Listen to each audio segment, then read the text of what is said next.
नमस्कार. आपण नेहमी जे बोलतो ते शब्द असतात. जे बोलायचे आहे पण नेमक्या शब्दात सांगता येत नाही ती असते भावना आणि जे बोलायचे असते पण बोलता येत नाही ती असते मर्यादा. यशस्वी होण्यासाठी एक गोष्ट अत्यंत महत्त्वाची ती म्हणजे स्वतःच्या नजरेत स्वतःला कमी समजू नये आणि स्वतःबद्दल अवास्तव अपेक्षा करू नये. दुनियेची फारशी काळजी करू नका. तिच्या वेळेनुसार आणि गरजेनुसार ती आपली मते बनवतच असते. मुळातच रागाची भावना मनात येऊच देऊ नये आणि रागाच्या भरात चुकीचे बोलू नये. मग पश्चाताप करण्याची वेळ येणार नाही.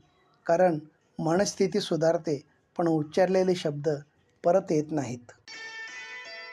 शत्रुत्व हा यशस्वी माणसाच्याच वाट्याला येणारा वारसा आहे. अपयशी माणसाचा कुणी हेवा देखील करत नाही.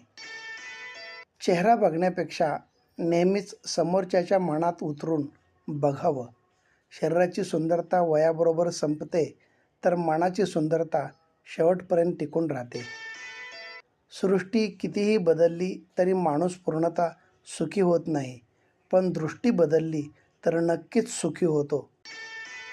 नियम सोपा असतो, तो अंमलात आणणं कठीण असतं.